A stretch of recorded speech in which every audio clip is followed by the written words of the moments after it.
Alright, listen up here, okay? If you own a Nintendo Switch, you may as well just open up the eShop and start downloading this free demo right now. If you're watching this, you probably have some interest in the Dragon Quest series, and the best way for you to figure out if you like it is just by playing it yourself. You can wait for it to download while I completely fangirl over everything this demo has to offer. Or, I mean, do what you want, I'm not your mom.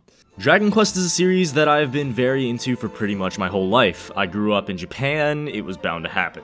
So when Dragon Quest XI came out for the PS4, I bought 2 copies, one to play and one to show off. It is by no competition my favorite video game on the planet. Nobody can convince me otherwise. That's not to say the game doesn't have its flaws, it's just that this is the game that I just genuinely enjoy playing the most. So when I heard they were going to bring the game to the Switch, I was very excited just to play the game portably. However, when they announced it, they said that they were going to add a plethora of other content as well, and I was very excited. So I did a lot of research looking around at what some of the people who got early access to the game thought about the updates that were coming to this definitive edition. I really wanted to know what was new to this edition of the game.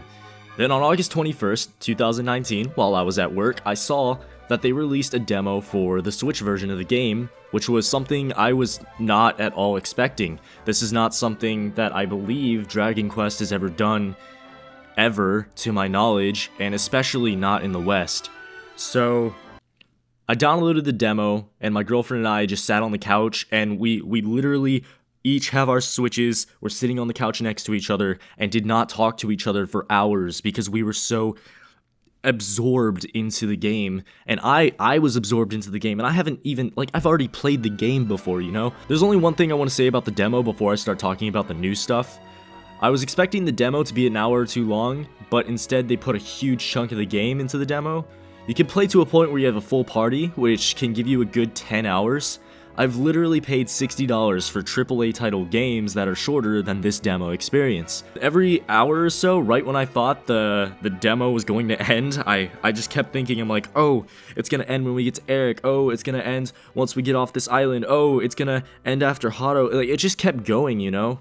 And we finally hit the end of it, and I was surprised it ended because I forgot I was playing a demo. The good thing though is when the game does come out, all your save data from the demo can be transferred over, so, you know, don't hesitate to spend as much time in the demo as you please.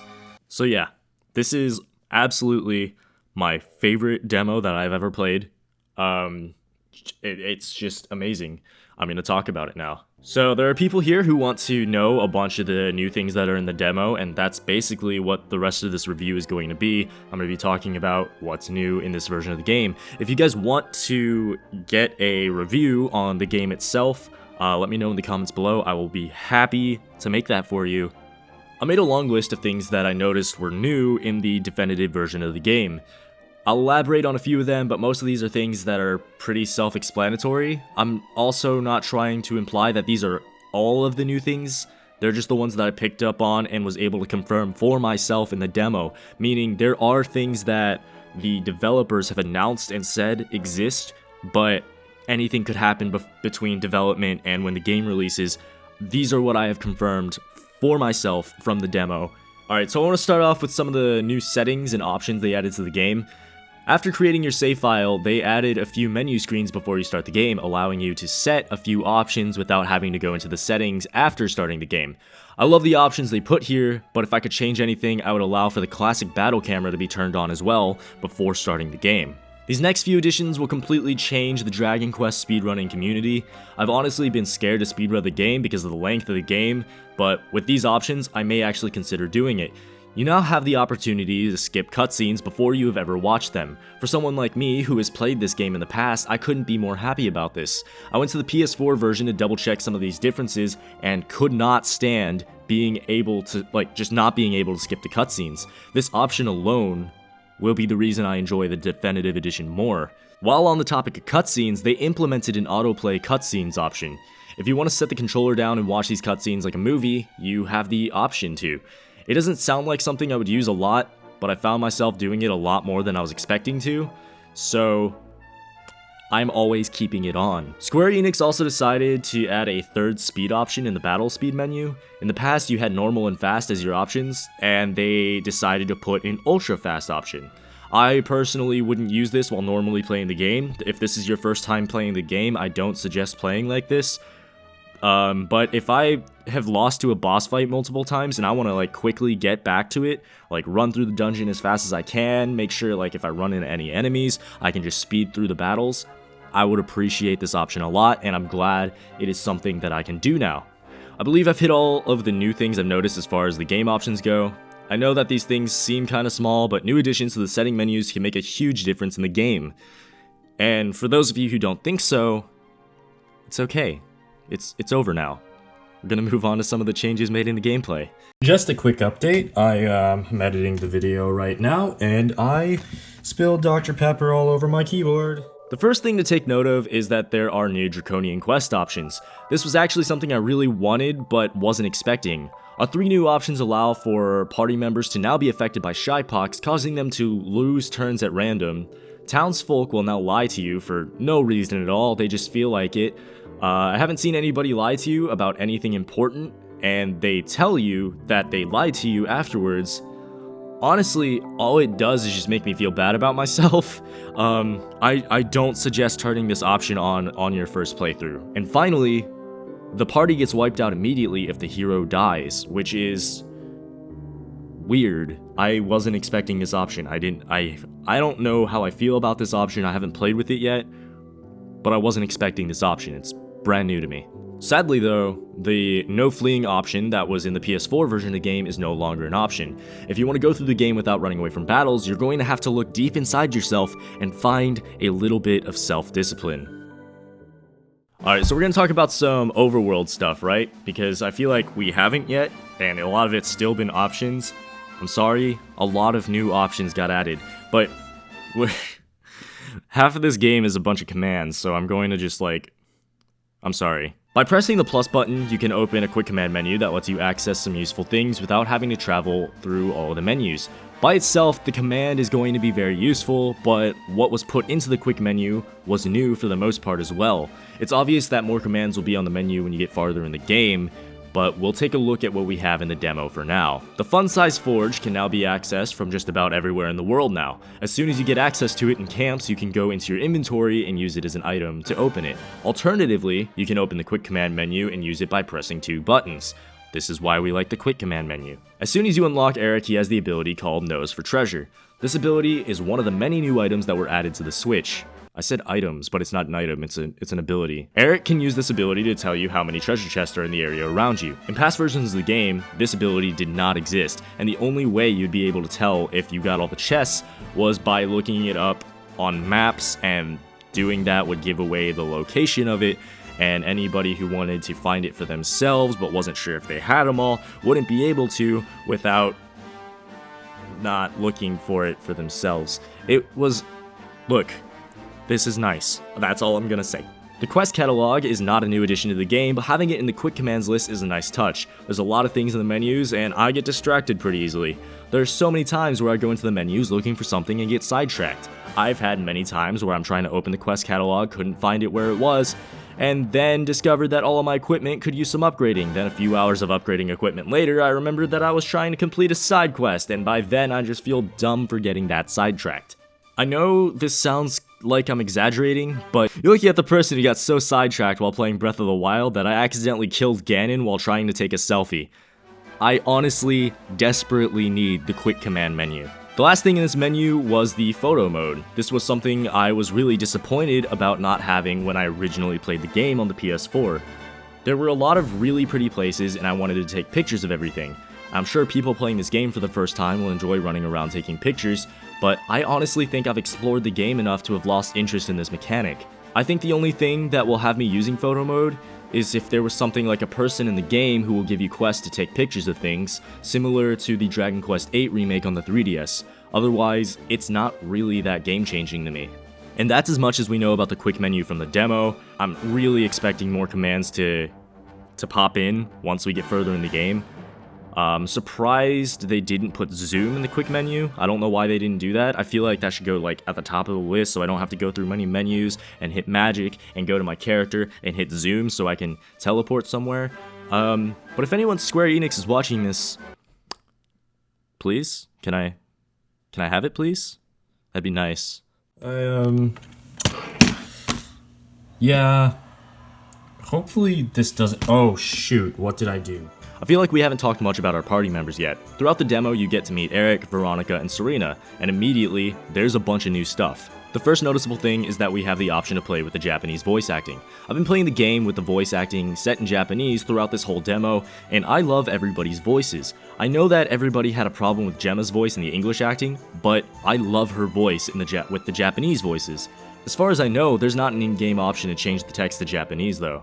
I think they were worried people would change the language by accident and then not be able to change back to English because they can't read the text. From reading around Reddit, it really seems like if you wanted to, it's possible, but I'm not going to explain how to do that because I don't know how. When battling monsters, there's dialogue that pops up sometimes. Not just the normal voices that play occasionally when you battle, but text bubbles that further the character's development and gives you tips during boss fights. It's not really much, but it's a really nice touch. Throughout the game, there were equipment items that would have a pink star next to them. The star would signify that you had a piece of a set, and if you wore the whole set, you could change your character's outfit. The downside was that some of the equipment didn't have very good stats, which made you either give up the appearance or give up the defense that the better armor had. We now have an outfit section in the equipment menu that lets us put outfits on without equipping it. If we have acquired the entire set, we can just press a button, and then we can equip whatever we want while still looking like the hero from Dragon Quest VIII. While in the overworld, there is now a quick button that allows you to talk to your party members. Press the minus button and your party members will show up in front of you and you can choose to talk to them. Along with this, your party members will now appear in the 3D overworld with you. They will follow you around and you can walk up to them and talk to them as well. This is a really nice touch that does absolutely nothing new for the gameplay, but it makes me feel very happy. The characters are what make the game, and having them following makes me feel less lonely. It feels more like I'm going on an adventure with friends this way. Since we're on the topic of exploring the overworld, I'll say a couple new things I noticed while running around Erdrea. If you open the map menu, wait. Was zoom always there? Hold on, I went on a whole spiel earlier about wanting zoom in the quick command menu, but it's at the top of the map menu? Was that always there? Oh my gosh, I went through this whole game twice on the PS4 without ever noticing that the zoom button was in the map menu. I literally don't know how to react right now. I mean, it's on the PS4, this isn't new to the Switch, it's always been there. Look, I know you made it this far in the video, but I think I'm taking away my right to make this video. I am obviously not observant enough to be making a video like this. So I probably missed hundreds of other things too. But I've already written 4 pages of this script, so I'm not gonna stop now. Once again, if I missed something, please let me know in the comments. What I was going to say was that if you look in the map menu, there is a local monsters list that will give you a list of all the monsters in the area. If there are monsters that you haven't fought in the area yet, you will know based on the question marks that are at the bottom of the list. Details such as how much XP and gold the monster gives you can make grinding throughout the game a lot easier for you. Another option in the map menu that was looked over a lot in the PS4 version is the sparkly spots option that will show you where you can harvest many of the ingredients used for forging. Once again, not a new mechanic, but there are some people that just didn't know this, and it's a very useful thing, and I thought I would say it now while I have your attention. However, if you go to a rock or a tree or something in the game like that where that drops multiple items, they used to drop little sparklies on the floor. Now, when you harvest them, they don't drop the sparklies on the floor anymore, they put it straight into your inventory. Now, there are 2 more differences that I haven't mentioned yet because most people already know what they are, and it's all anybody is ever talking about. However, I probably should at least mention them. I don't plan on taking too much time talking about them, but here they are. The music is different. To put it simply, there was a lot of drama going on with the company and they didn't allow for the orchestrated soundtrack to come out on the PS4 version in the West. With the Switch, they brought the orchestrated version of music over, and it feels like a completely new game because of it. When the game is released, we'll have the option to use the synthesized music or the orchestrated, but the demo did not give us this option. We were locked into the orchestrated version, and nobody was very upset about it. everybody wanted to play with the orchestrated music, and everybody's happy. Everybody's happy. This is one of the biggest things, and everybody's happy. Alright, we're almost done. We just have one little teeny tiny thing that we have to mention.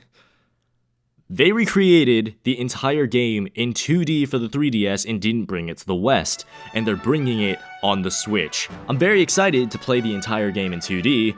The demo didn't allow us to play the whole game in 2D, and we're all very eager to try it for ourselves. I'm very excited for it. I don't know what else to say about it. I have nothing to say about it. I couldn't play it. I do only know one thing. You can start the game while playing in 2D, you get the option at the beginning, and you can also change between 2D and 3D at any time by selecting it in the church. So I guess not at any time. Anytime you're at a church you can. But you can do that, that's a choice. You could play the game in 2D, you could get that nostalgic feeling. You could play like it's Dragon Warrior 1, 2, 3, 4, maybe 5. I don't remember what 5 looked like, I only played it on the DS. I got sidetracked, I do that. I killed Ganon while trying to take a selfie.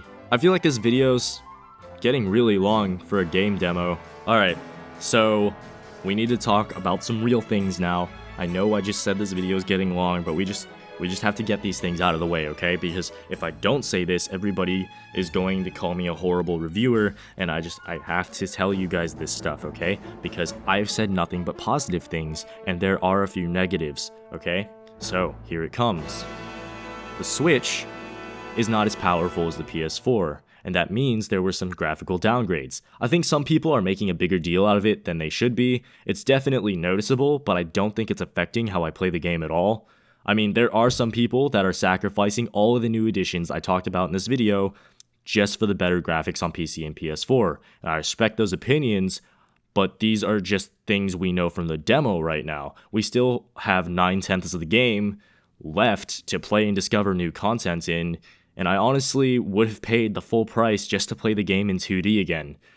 I think the game will definitely be worth buying a second time, and if you go to Amazon right now, they already reduced the price to $50 for you. I was also just informed that by playing the demo or the game, you will receive a spirit in Smash Bros. Ultimate. I don't know how true that is, but I think it's true. I wouldn't have said it otherwise. One last note is that the demo has been crashing for people. My girlfriend and I have experienced one crash each, and that's about it. Some people are getting more than that. I'm not at all worried about the crashes.